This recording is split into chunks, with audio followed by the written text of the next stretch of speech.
The categorical refusal to provide guarantees of NATO's non-expansion and of Ukraine's non-accession to NATO led to relations becoming completely closed, not through our fault, incidentally. Even when we began the special military operation, we were always open to contact, were ready to answer questions, were ready to explain what was happening. They cut off all channels of communication. And when President Trump came and said that this was wrong, that he had not started this war, and that in any case he had inherited this war, and that he wanted to end it and wanted to establish dialogue with President Putin, dialogue was established very quickly. They spoke by phone as well. Then in February of last year, there was a meeting with Marco Rubio and the then National Security Advisor, with me and with Yuri Ushakov in Geneva.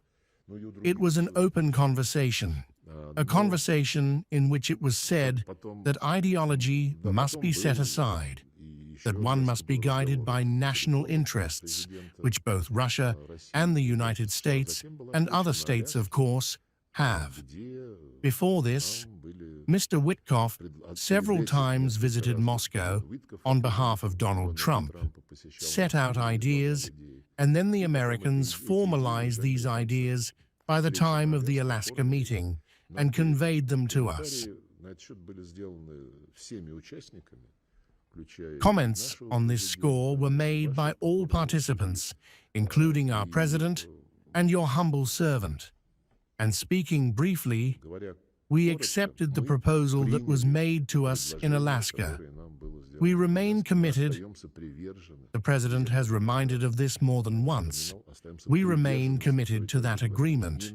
It is not our fault that literally a flock, it is difficult to call what happened otherwise, from Europe immediately rushed to work on the American administration so that it would not agree to its own proposal, so that it would not insist on it, so that it would withdraw it. I cited to you at the beginning what is now being said and what is now being put front and center. Let us somehow stop somewhere, while at the same time Zelensky says, and we recognize nothing, that there is some Russian. What referendums, what Crimea, what Donbass, that's all ours. We will simply proceed from the premise that it remains temporarily occupied. This is not what was proposed in Anchorage. There, the talk was of de jure recognition of the realities on the ground, and that was a proposal by the United States. And at the same time, they say, well, now let us freeze somewhere on the ground.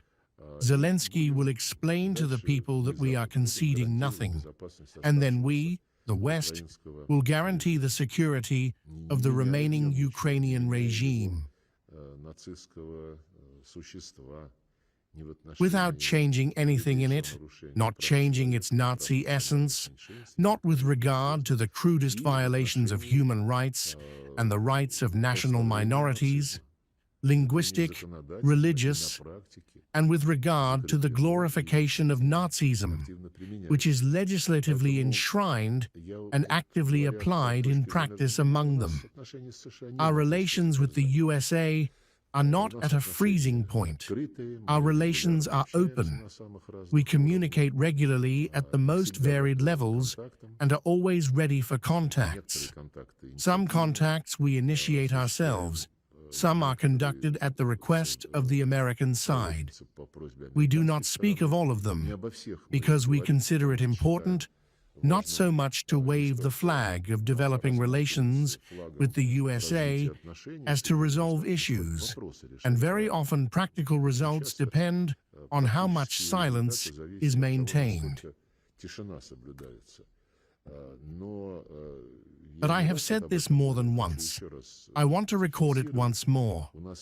We have no illusions regarding what goals the USA really has in mind when declaring that now, unlike Biden and other Democrats, they are guided by national interests.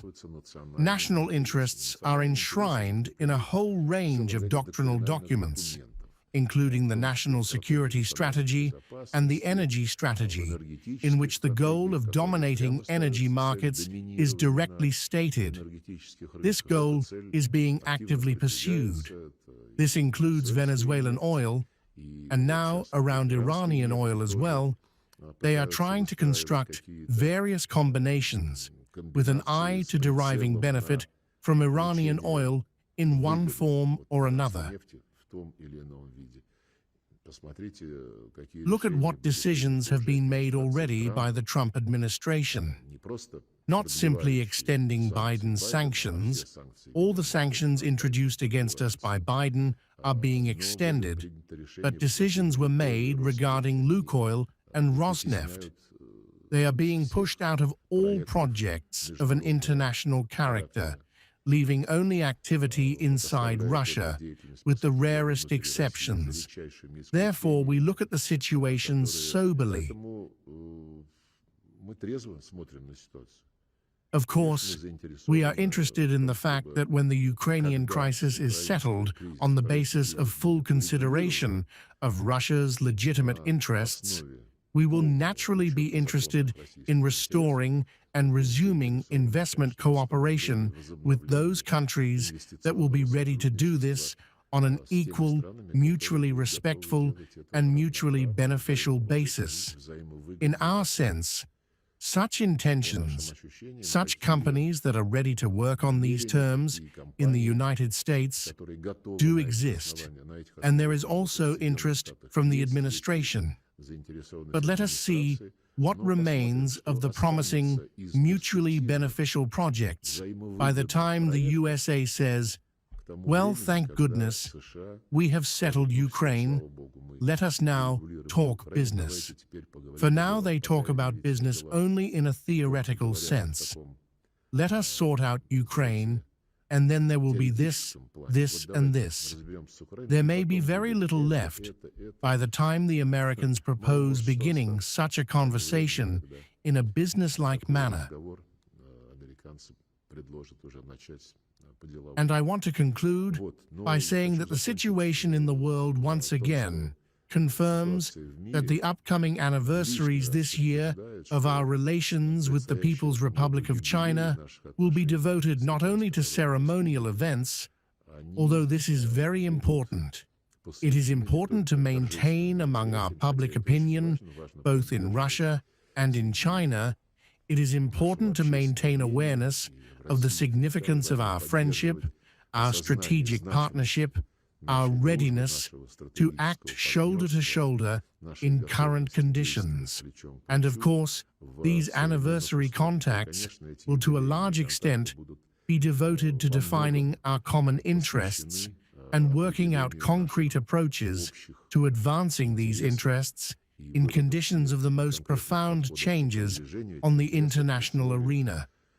When the world, as a result of the West's attempts to preserve its dominance, is transitioning from globalization to the fragmentation of development processes, a fragmentation which is the forced form of liberation from diktat within the framework of those mechanisms of the world economy and world finance that were created at the West's initiative and continue to be controlled by it. Major reforms are maturing, and the role of such structures as BRICS, the Shanghai Cooperation Organization, and the G20 in shaping new mechanisms of global governance will, of course, only grow. And in this sense, the new recent initiative of Beijing, put forward at the end of August of last year, the Global Governance Initiative, which is now being actively considered in terms of forming the structures that could engage in this. This initiative is very, very timely. Today, Chairman Xi Jinping, when receiving our delegation, spoke of the significance of this initiative for consolidating the world majority in favor of efforts to ensure the manageability and orderliness of international relations on the basis of, once again this was emphasized, the principles of the Charter of the United Nations. Here we and our Chinese friends have an enormous field of further work. Thank you very much. Especially given that the international situation, which is now being aggravated by the actions of our Western colleagues in Ukraine, in Latin America, in the Strait of Hormuz, and in other parts of our common Eurasian continent with China, this international situation has a direct impact on how bilateral relations develop between any states, including, of course, between Russia and China, between Russia and China, and our other partners in the Shanghai Cooperation Organization, in BRICS, and in other multilateral associations. In this regard, we reviewed how the agreements reached by President Putin and Chairman Xi Jinping on building trade, economic, and investment cooperation are being fulfilled in such a way as to protect it from the harmful influence of those who rely not on their ability to compete fairly, but on sanctions and other illegal methods of coercion, blackmail, and diktat. And of course, we noted that we are successfully coping with these tasks that were set at the highest level. For the fourth year in a row, trade turnover exceeds $200 billion. This goal was set at one point, achieved ahead of schedule, and it is steadily maintained as the foundation of our material and practical cooperation. Specialized structures, above all the mechanism of annual meetings of heads of government and the 5 intergovernmental commissions that operate within this mechanism at the level of deputy prime ministers, are addressing tasks in a wide variety of areas, starting with energy, which of course takes on special significance in current conditions, but also including high technologies, space, research in the field of nuclear energy, artificial intelligence, education, and culture. Speaking of humanitarian issues, in January of this year, President Putin and Chairman Xi Jinping launched yet another, already the 14th, cross-year.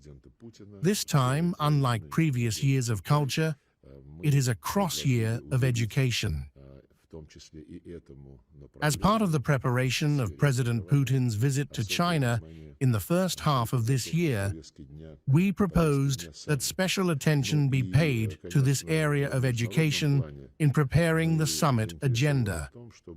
And of course, on the international front, we are interested in countering the blatant attempts by the West, both the United States and Europe, to maintain and in some places even renew their hegemony, counting on the fact that 500 years of experience conquering the world, subordinating it to their interests, ensuring such mechanisms of global governance that allow living at the expense of others, including the slave trade, colonialism, and much else, can somehow be modernized, and that by modern methods one can continue, as I have already said, to live at the expense of others, to subordinate others to one's will. Neither China nor the Russian Federation, like the overwhelming majority of the world's countries, can agree with such an approach, and we reviewed the situation in various regions, paying special attention to Eurasia, where more and more hotbeds of tension are emerging. In Europe, this is NATO's activity in seeking a new meaning for its existence, primarily through drawing Ukraine into its ranks. This is the militarization of the European Union, which we observe against the backdrop of crisis phenomena within NATO due to disagreements between Washington and European capitals, primarily the Brussels bureaucracy. The Middle East and the Persian Gulf zone, where the most attention-grabbing events are currently taking place, is an obvious crisis node that will be very difficult to untangle. Palestine, Gaza, and the West Bank must not remain in the shadows and must not be pushed to the background. We made this very clear today with the Chinese delegation. Central Asia is also seeing an interesting geopolitical struggle due to the West's attempts there as well to establish its rules and play a leading role in how the lives of Central Asian states are organized and with whom they build their relations. The same can be observed, perhaps less obviously, in the South Caucasus, not to mention the long-standing crisis phenomena that have been accumulating for many years as a result of Western policy in Southeast Asia, in Northeast Asia, primarily on the Korean Peninsula, in the Taiwan Strait, and in the South and East China Seas. That is, our entire Eurasian continent is in one way or another the arena of very serious opposing tendencies and practical actions on the part of the leading members of the world community. It is the largest and richest continent. Its resources are essentially inexhaustible, and therefore the geopolitical and geo-economic components are of special significance here. Our presidents and the representatives of the People's Republic of China have traditionally paid special attention to this process during their candid contacts through reciprocal visits. Russia and China also attach special importance to this matter within the framework of the Shanghai Cooperation Organization, within BRICS, within our relations with ASEAN, in the relations between the Eurasian Economic Union and China in the context of Beijing's Belt and Road project. So we mainly talked about the problems of Eurasia, especially since they are now coming to the forefront of world politics, increasingly absorbing the attention of the audience. But this does not mean that we are not concerned with strengthening positive trends and neutralizing negative ones in other regions of the world. This concerns Latin America, Venezuela, Cuba. It also concerns, of course, the African continent, which, having undergone the process of political decolonization, remains in the strongest economic dependence on its former metropolises. Now Africa is beginning its second awakening. I have spoken about this more than once. Striving for economic independence so as to stop playing the same colonial, neo-colonial role of a raw material appendage for the West and to begin benefiting from industrialization. We remember how the Soviet Union actively helped the liberated countries of the Black Continent move in this direction, strengthening their independence. And we, together with the People's Republic of China, want to continue helping Africans take their fate, their countries, and their economies into their own hands. I wanted to be brief, but it seems I wasn't. Yet I am ready for questions.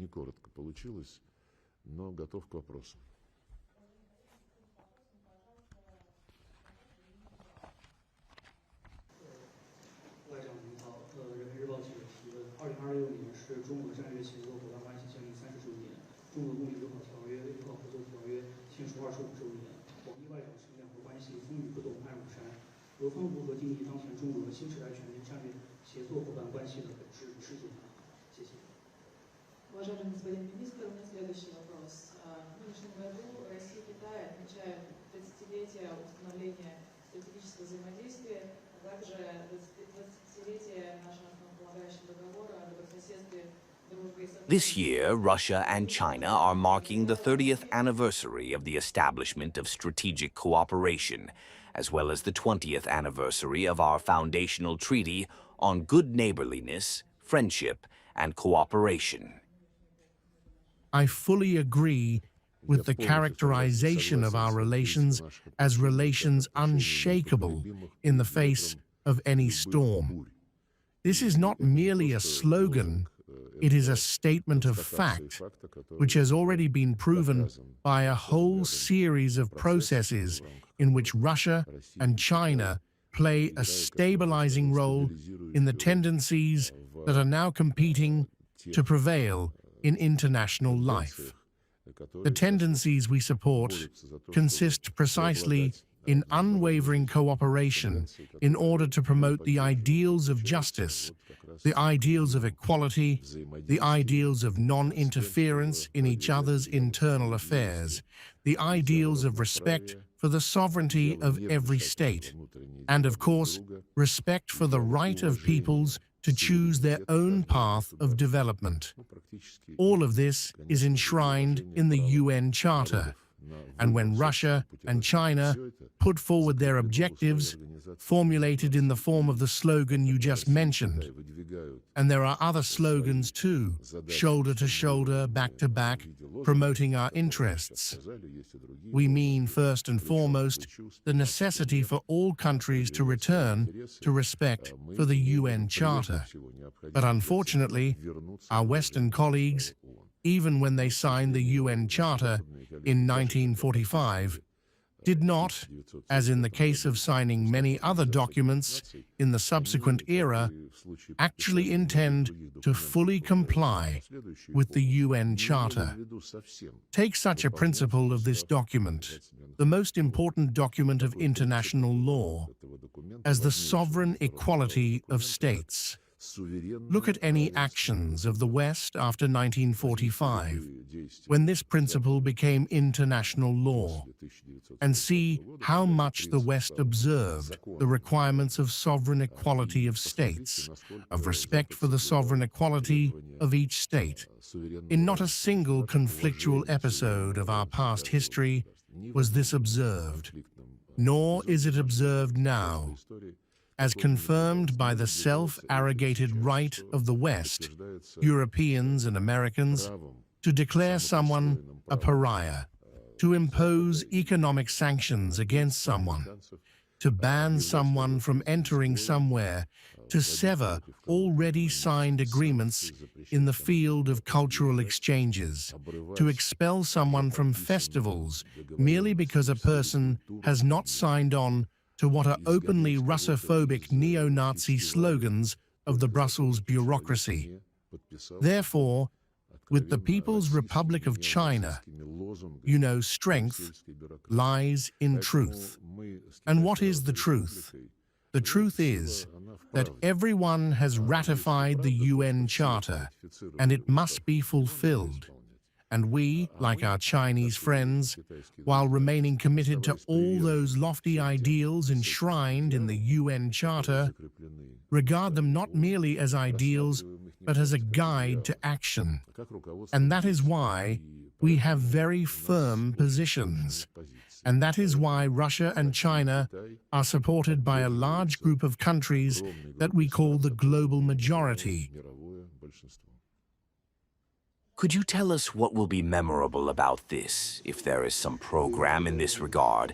And what is the likelihood that President Putin's visit to China will fall precisely on the date of July 16th?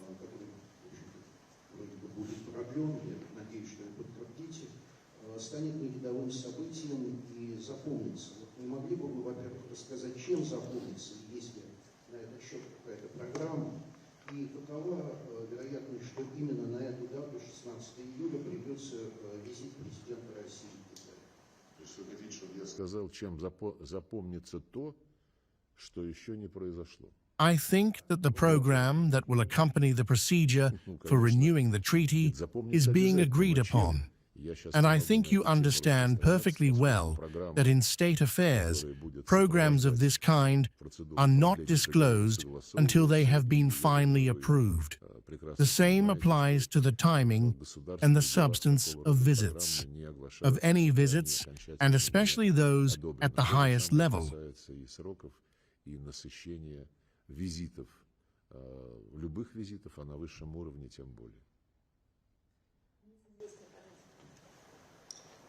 Viktor Sinyok, Minsovetsie, Sergei Viktorovich. Due to the blockade of the Strait of Hormuz, China is experiencing a shortage of energy resources. Can Russia help make up for this shortage? Was this topic discussed in the negotiations, and in particular, was the question of implementing the Power of Siberia 2 project raised?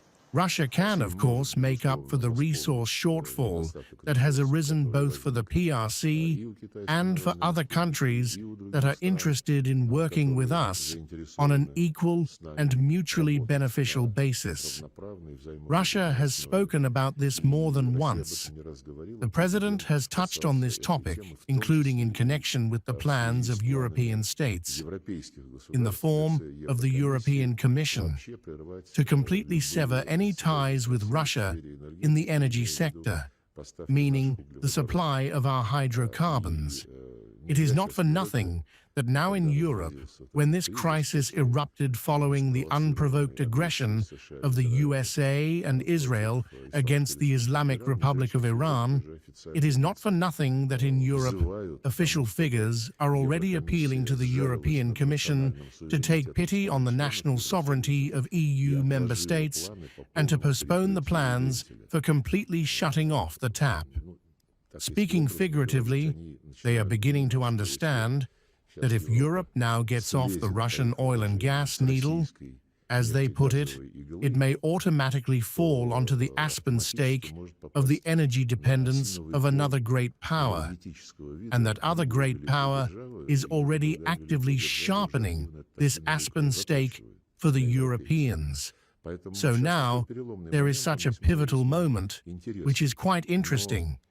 But in a more global sense, Power of Siberia 2 is a project that has long been under discussion between Moscow and Beijing.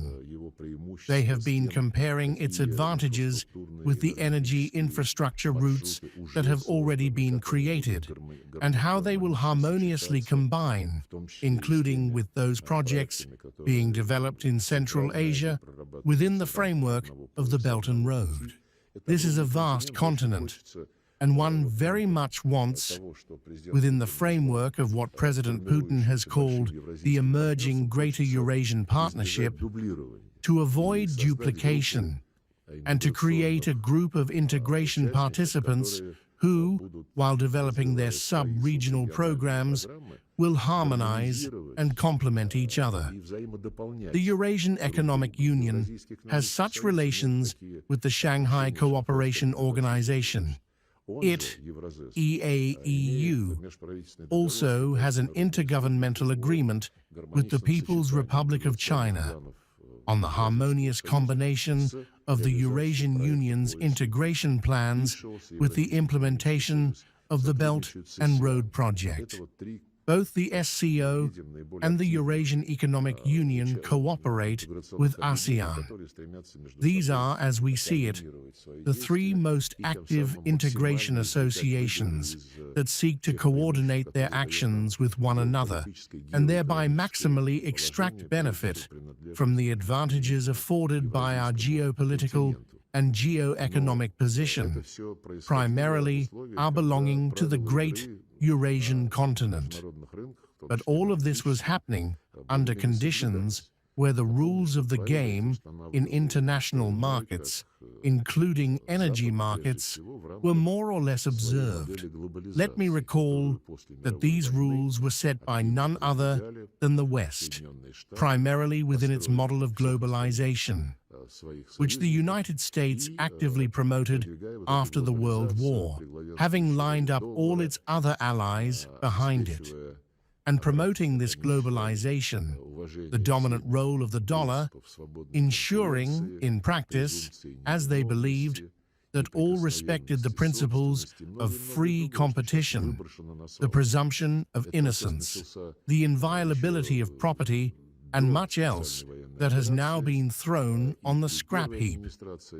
This process began even before the special military operation under the first Trump administration and under Biden as well, of course, and now continues with renewed force within the framework of the sanctions that remain despite everything introduced by the previous administration, which the new administration is maintaining, reinforcing, and expanding.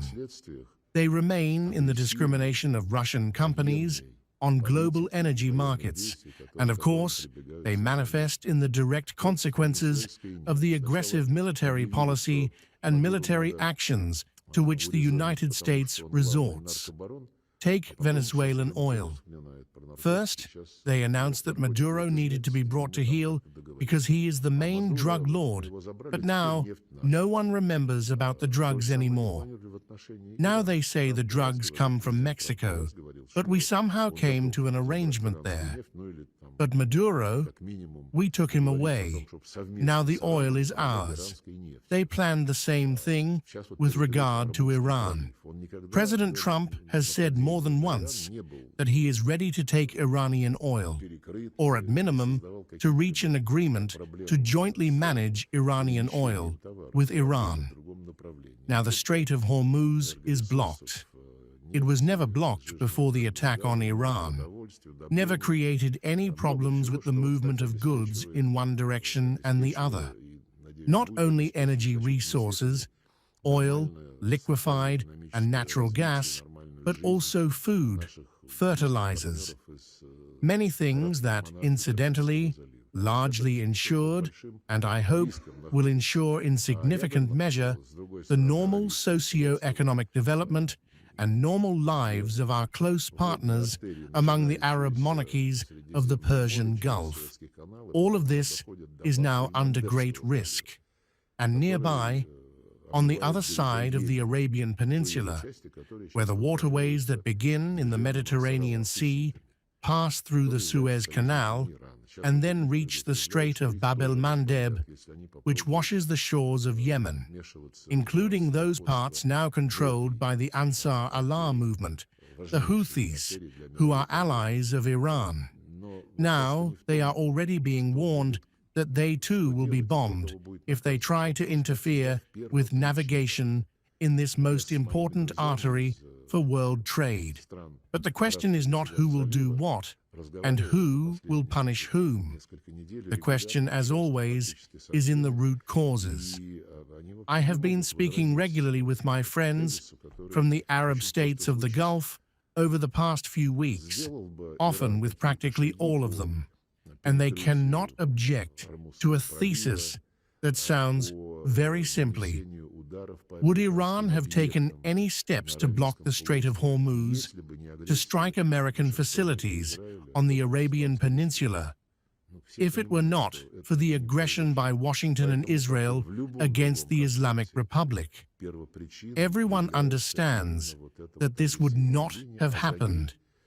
Therefore, as in any other conflict, the root cause is precisely this aggressive line, and behind it lie two things.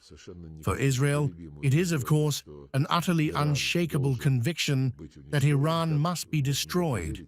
How can one believe in this? I do not know. I do not understand.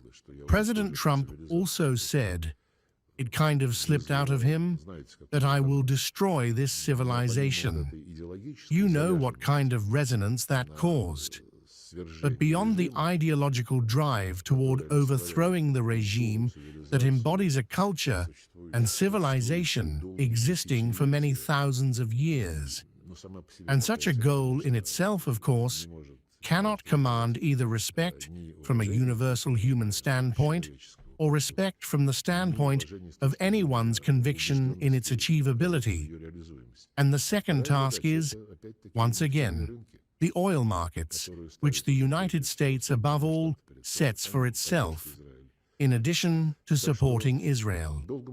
So one could reason about this at length, but we, together with the People's Republic of China, thank God, have all the means, both those already deployed and reserve capacities and planned capabilities, so as not to depend on such aggressive ventures that undermine the world economy and world energy.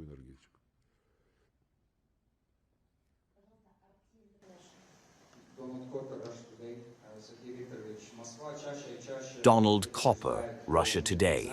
Sergei Viktorovich. Moscow is warning more and more often about the militarization of the European Union in anticipation of the so-called possible war with Russia. How does this affect Serbia's cooperation with Russia and China, especially given that they are permanent members of the UN Security Council who have not recognized the legality of Kosovo's independence and are an important pillar in preserving Serbia's territorial integrity? Спасибо. Москва предупреждает о опасности милитаризации Евросоюза. Thank you. Moscow warns about the danger of the EU's militarization. But the main thing in what is happening is not that we are warning, but that the militarization is proceeding very rapidly and intensely.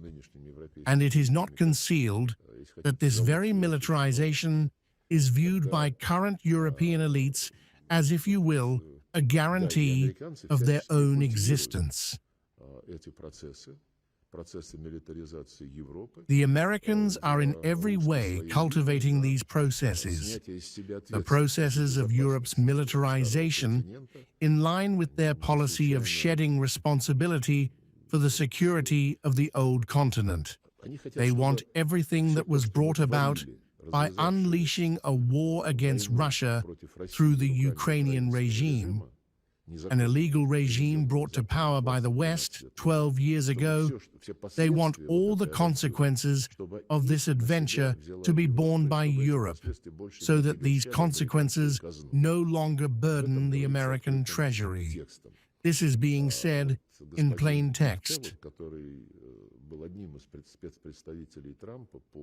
Mr. Keith Kellogg, who was one of Trump's special representatives on Ukrainian affairs, in particular, he was given the task of communicating with the Kyiv regime, is now actively promoting the idea of creating a new military alliance, not drawing Ukraine into NATO, because that has apparently already been rejected by President Trump and other members of his administration.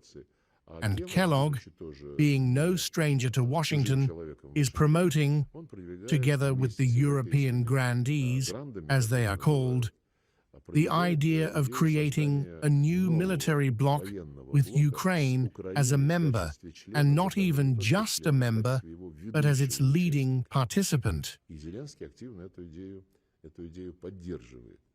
And Zelensky is actively supporting this idea.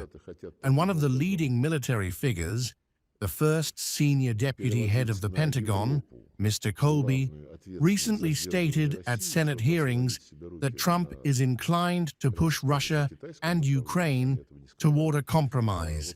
And I will even quote him now. He views achieving peace on terms fair to Kyiv as the most important element of a system of long-term deterrence of Russia.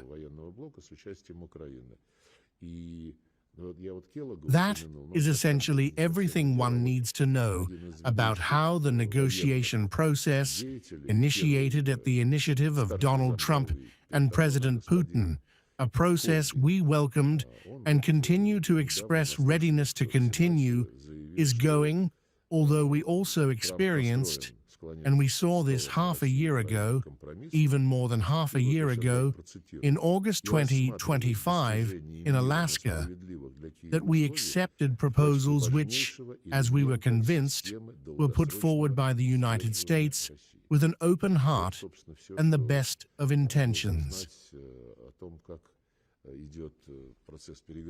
Unfortunately, since then, these agreements, not the spirit, but the agreements and the understanding reached in Alaska, are being blocked and torpedoed by that very European ruling elite that has settled in Brussels, in Paris, in Berlin, and who are being actively echoed from London, and who even try to conduct this discordant choir from London, and who openly want to preserve the Russophobic charge of the entire European continent, including NATO, the European Union, and now a new bloc is being conceived with Ukraine as its main participant. Zelensky says directly that Ukraine will protect Europe from Russia, and all of this against the backdrop of talk that after the cessation of hostilities, security guarantees must certainly be provided to Ukraine. The open conversation is about ensuring that the Zelensky regime, a Nazi regime, a Russophobic, openly racist regime that has banned Russian culture, the only country in the world that has done so, that receives absolutely no advice from the West on this matter and simply bans the Russian language, bans Russian education and culture. The canonical Ukrainian Orthodox Church. And when we tell our Western colleagues who are trying to mediate, dear friends, this is wrong. Now let us reach some agreement somewhere on where we will stop the fighting and deal with this afterward. No, this does not need to be dealt with afterward. This is not something belonging to a list of conditions or negotiating positions. It is what any normal country is obligated to do. It is written in the UN Charter. Respect for every person's rights, including with regard to language and religion. It is written in numerous human rights conventions. It is also written, incidentally, in the Constitution of Ukraine. But despite all the talk about the European prospects of the Kyiv regime, not a single Western country has ever dared to tell it. You know what, dear friend? Before we get to specific things concerning the future of the Ukrainian state, let us first bring it to a normal human condition. No one does this. No one wants to talk about it. Instead, from Europe and from Washington come statements, just agree on something on the ground, on where you will stop with Russia, and we will immediately give you a guarantee. Incidentally, the deployment of stabilization forces is also mentioned. Macron is obsessed with this idea, Starmer also makes some agreeable noises about it, and the Americans say, Rubio said not long ago, well, apparently the French and the British want to deploy some kind of stabilization contingent. It is clear that without the technologies possessed by the United States, they will not manage this. We will see. If there is peace, we will be ready to support them. That is, there is no talk at all about turning the Ukrainian regime into something normal, through elections, through imposing some requirements from the so-called democratic world. None whatsoever. I have wandered rather far from Kosovo, but not by chance. In Kosovo, the West demonstrated that the law does not apply to it, or rather, that the part of the law that suits it today applies to it. And what suited it then was the provision of the UN Charter concerning the equality of nations and every nation's right to self-determination. At the same time, the usual method for exercising such a right namely holding a referendum or otherwise polling the population, the West had no intention whatsoever of organizing, and they proclaimed that Kosovo is an independent state. Never mind that a number of EU and NATO members have not recognized this conclusion. It is now being entrenched and promoted, and by all means fair and foul, they are trying to push Kosovo into the UN, into the Council of Europe, and into other organizations created for states, for sovereign states. And when the West needed to try to dismember the Russian Federation, to drive a wedge between us and the Ukrainian people, then all attempts to restore Russian lands, to restore to the Russian state the belonging of lands which that state had itself founded and on which had always lived a people forming part of the Russian state. When there was a need to try to put spokes in the wheels here, they said, there is no right to self-determination. There is an obligation to respect sovereignty. You know, once again, I am going far from Kosovo, but I will return. Quite recently, or rather, after the state coup in Kyiv, organized by the West 12 years ago, when Crimea rose up and left, when Novorossiya also refused to accept this regime, then came the great lie of the Minsk agreements, whose implementation was guaranteed by the Security Council. Had the implementation taken place, the conflict would of course have been exhausted long ago. We would not now be observing what is happening. Russia was ready to accept the Minsk agreements. It supported them, was their co-author, and was prepared to stop there if everyone else had also behaved honorably. And all this time, the UN Secretary-General and his spokesperson speaking about Ukraine stated that it was necessary to observe the UN Charter and the territorial integrity of Ukraine.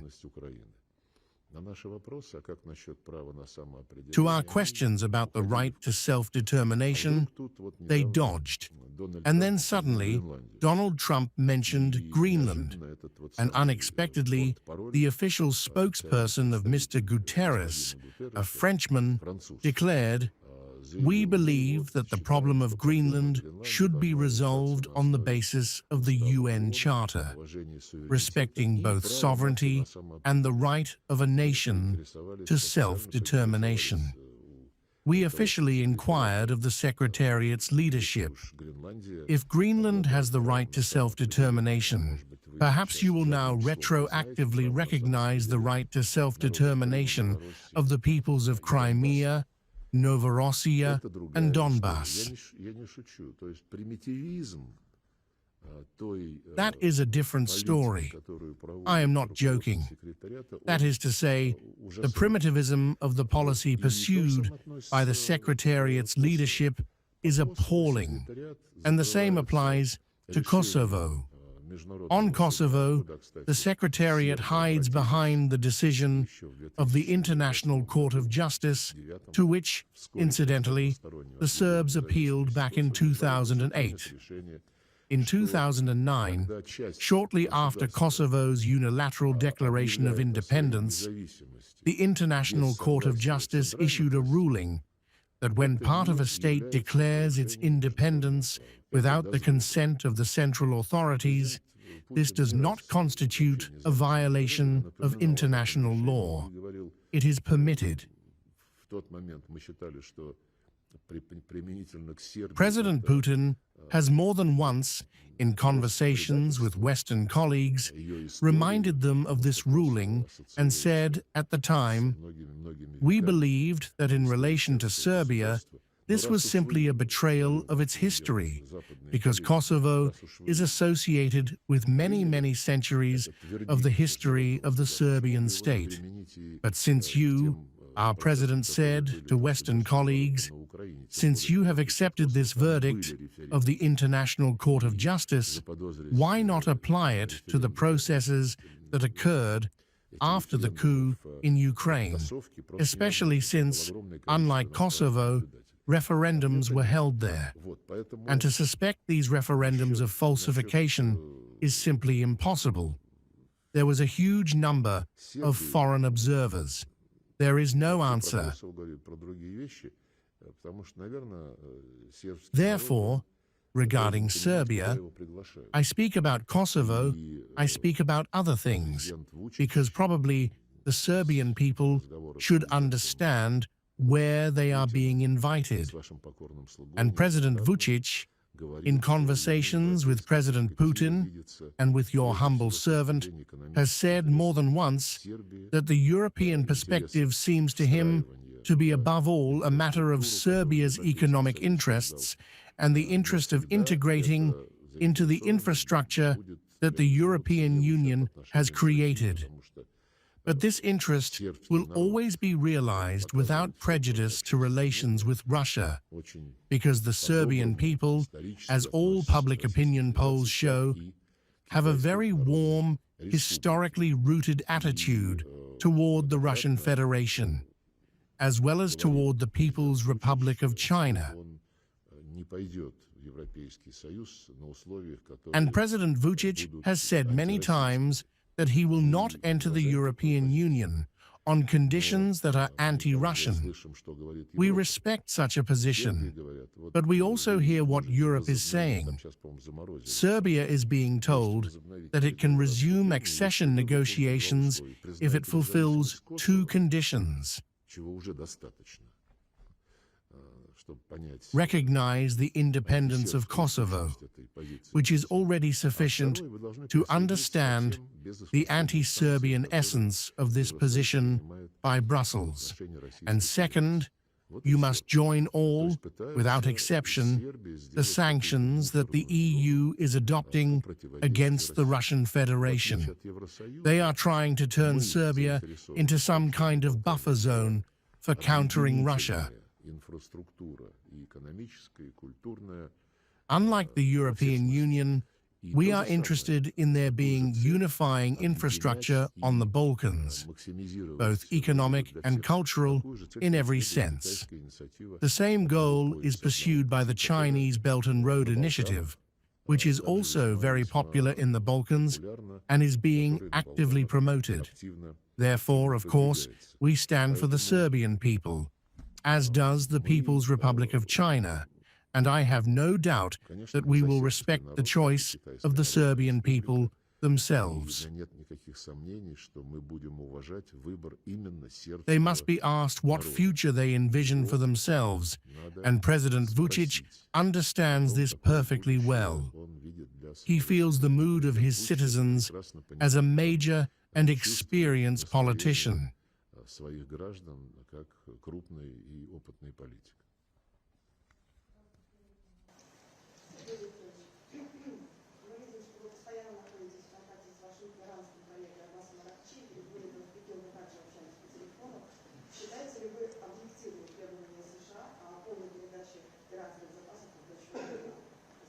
The question which I would formulate differently, especially since we have been talking about this topic for a long time, in contacts with the Americans, in contacts with the Israelis, with representatives of the Islamic Republic of Iran, as well as in multilateral structures, in the Security Council. All of this began for us more than 10 years ago, when the agreement on the Iranian nuclear program was being developed, and ultimately the joint comprehensive plan of action for resolving this problem was agreed upon, in which Russia played a leading role, including in resolving the Iranian aspect of that agreement. Specifically, a certain quantity of uranium for energy needs was agreed upon, which Iran retained for use in research activities and electricity production. The remaining enriched uranium was transported to the Russian Federation, where it was also diluted and converted into fuel for the same Bushehr nuclear power plant. Therefore, Russia, as part of this equation, always played a constructive role, and this role was taken into account and recognized by the Joint Comprehensive Plan of Action on the Iranian nuclear program. After the administration of Donald Trump withdrew from this plan, which was one of probably the most serious achievements of contemporary multilateral diplomacy, during his first term in the White House, the Europeans did not begin blaming Washington for violating such a good multilateral agreement. Instead, they began demanding that Iran continue to observe all the restrictions that this program imposed. Iran, with the support of Russia and China, we were all participants in these negotiations. We explained to Western colleagues that the agreement rested on the premise that its sustainability was ensured by reciprocity. And if one country, and a country like the United States, which played one of the most significant roles in the negotiations, simply says, "I am no longer bound by anything," then how can you demand that Iran observe the restrictions it took on, above and beyond the requirements contained in the Non-Proliferation Treaty, and above and beyond the requirements contained in the Universal Guarantees from the IAEA? No, you are obligated to comply, and so on.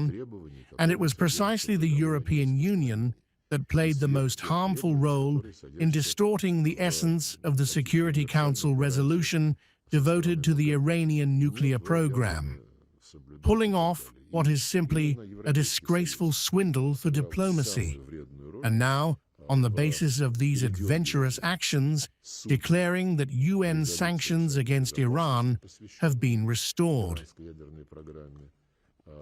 Neither Russia nor China recognizes this, nor does the majority of other normal states, but we continue our relations with Iran in full conformity with international law, which currently does not provide for any international sanctions, but specifically about the problem that we are told is one of the unresolved ones in the negotiations that took place in Islamabad, which are apparently due to resume any day now, namely the problem of what is to be done with enriched uranium. I have communicated with Foreign Minister ERUPTS. We communicate, as I have already said, with the American side as well. This topic has come up more than once over the past 2 or 3 months, including in President Putin's contacts with American as well as Israeli representatives, and with Iranian ones too. We will accept any decision that suits the Iranian side within the framework of its legitimate rights.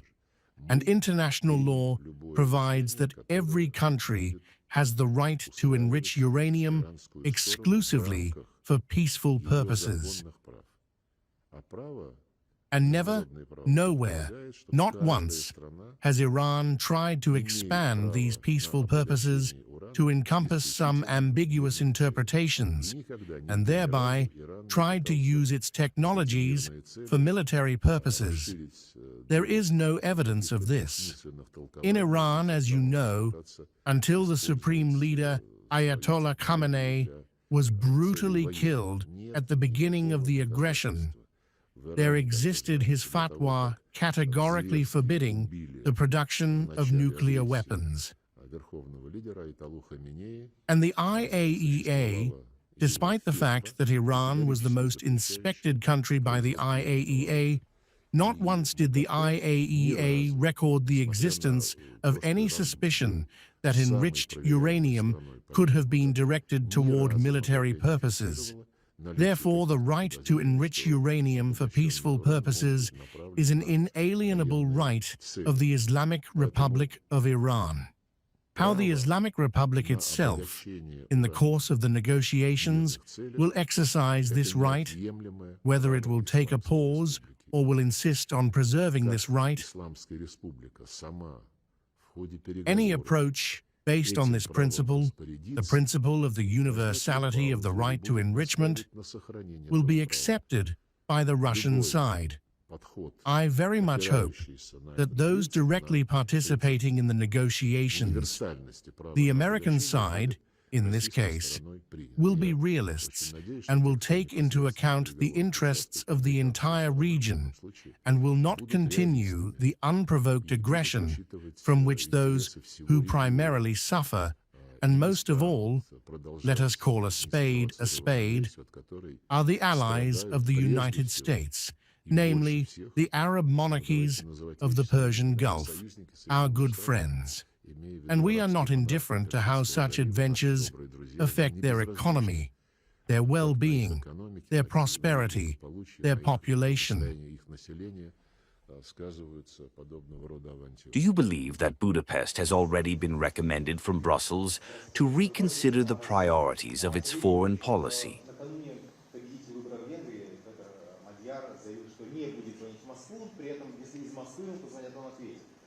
Как в этой связи Москва планирует выстраивать отношения с новыми властями в Будапеште, учитывая, что самому Будапешту из Брюсселя уже порекомендовали пересмотреть оперативно свою внешнюю политику и политику господина Орбана?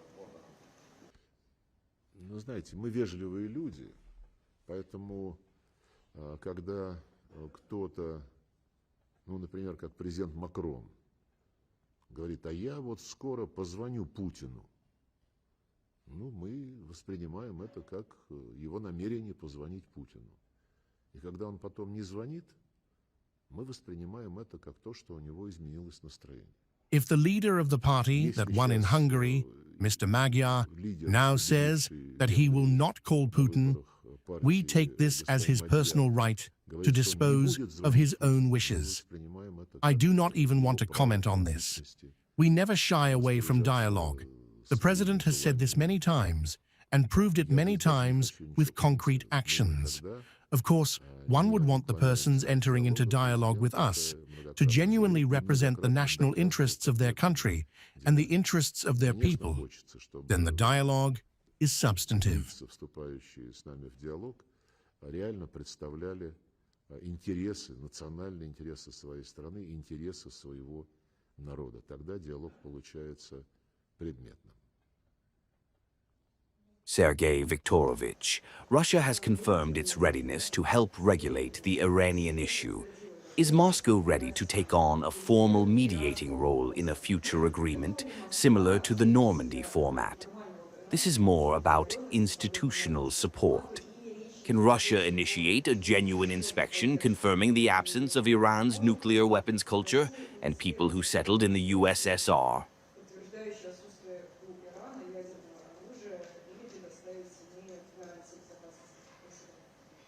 Россия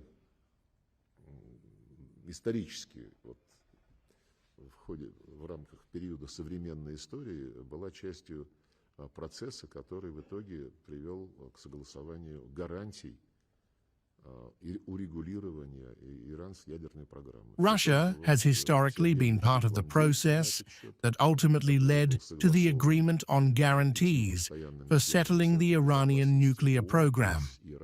The same joint comprehensive plan of action agreed upon by the 5 permanent members of the UN Security Council, plus Iran, plus Germany, and which was approved by a Security Council resolution. In this comprehensive plan, and in the resolution that approved it, there is everything necessary to allay any concerns about Iran ever beginning the production of nuclear weapons.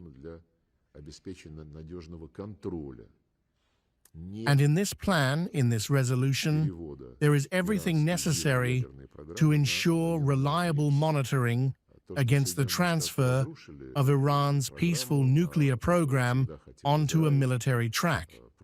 The fact that the United States destroyed this program, which Israel always wanted, and this happened back in 2019, is a sad fact of modern world history. And now the only hope is that something similar can be reconstructed from the ruins of what I consider a very significant multilateral diplomatic agreement. And Russia, as when that program was agreed in 2015, is ready to play its role in resolving the problem of enriched uranium. This role can take many different forms, including the reprocessing of highly enriched uranium to fuel-grade level, transfer for storage in Russia of a certain quantity, everything that will be acceptable to Iran, without, I repeat once again, violating its inalienable right, as with any other state, the right to enrich uranium for peaceful purposes. A negotiation process is now underway in Islamabad. The first round has taken place. The parties have commented on it differently, but they apparently do not refuse to continue. We will see. This should become clear literally within the next day or two. At the same time, there is a group of countries that want to organize external diplomatic support for the efforts aimed at a settlement. I mean Pakistan, Turkey, Egypt, Saudi Arabia. They have already gathered in such a format. We are in contact with all of these states and with their representatives who are dealing with the problem of resolving issues related to navigation in the Strait of Hormuz and more broadly with the Iranian problem. Today, we discuss this with our Chinese friends. We have the readiness to assist these efforts if our assistance and Chinese assistance will be called upon. In this connection, let me recall that many years ago, our country put forward a proposal to develop a security concept for the Persian Gulf zone, which would unite the 6 Arab monarchies belonging to the Gulf Cooperation Council and the Islamic Republic of Iran, as well as their immediate neighbors, in particular Iraq and Jordan. And at the time, we envisioned that the 5 permanent members of the UN Security Council could constitute an outer ring, accompanying negotiations that, following the principle of those glorious times of the all-European process, would be devoted to developing security guarantees, confidence-building measures, transparency in the conduct of military exercises, and so on. This initiative did not ripen to the point of yielding results, although at least several meetings of political scientists from all the countries I mentioned were held, who found it quite promising. But there were also those who categorically did not want to allow any steps leading to normalization of relations between the Arabs and Iran, particularly in the Persian Gulf zone.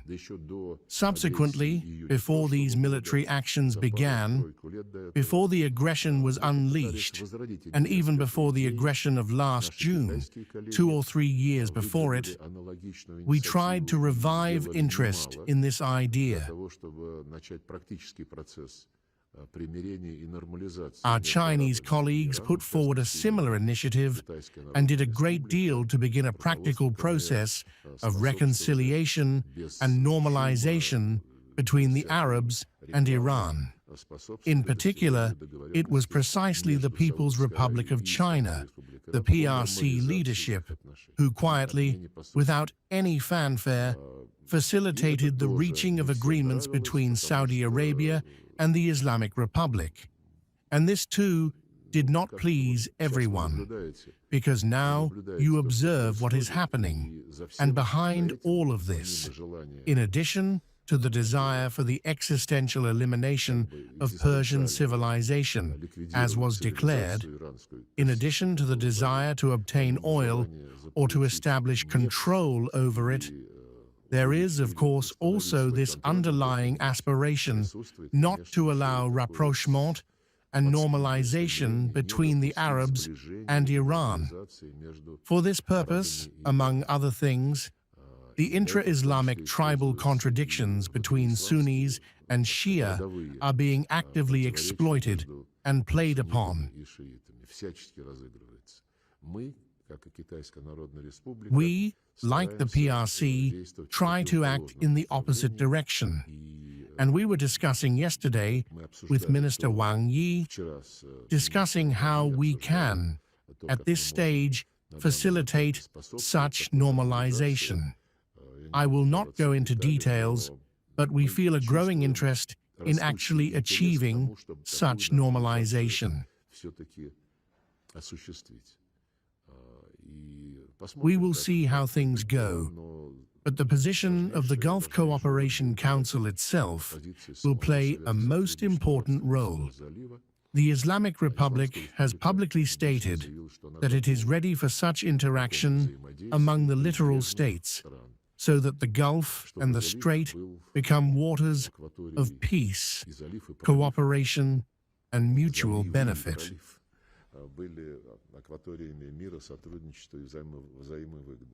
Good afternoon, Sergey Viktorovich.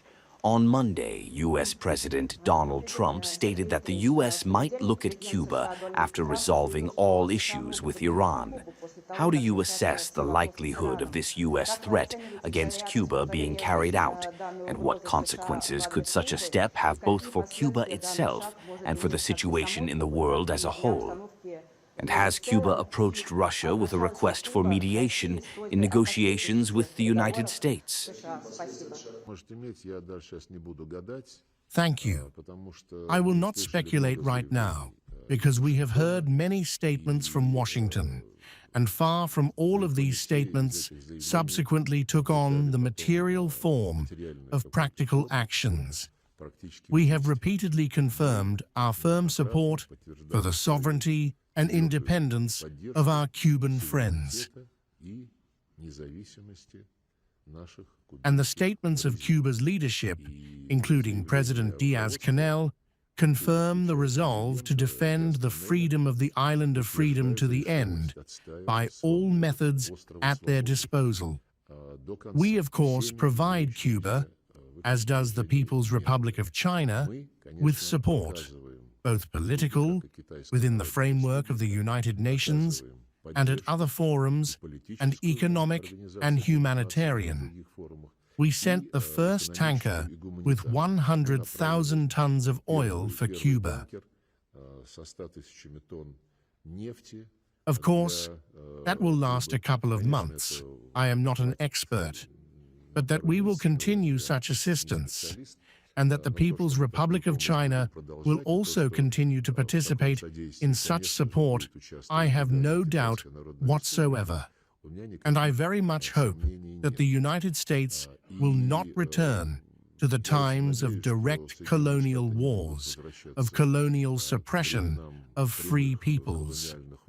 It was not Cuba that refused dialogue with Washington for many long decades. Washington did everything to isolate the Cuban state, although the Europeans maintained diplomatic relations with Cuba for a long time and continue to maintain those relations, while Washington tried to change the regime by strangling the Cuban economy. And this line, unfortunately, continues now. I would advise the United States, in all those situations where it dislikes some government, to begin a dialogue with that government. Not a single example in history, including Venezuela, has ever refused dialogue with the USA. the USA would reach agreements and then retreat from its own promises. And there were agreements with Cuba even under the Obama administration, agreements that Havana accepted and which were mutually respectful and mutually beneficial. With courtesy and good manners, one can achieve far more than with the opposite traits of human character.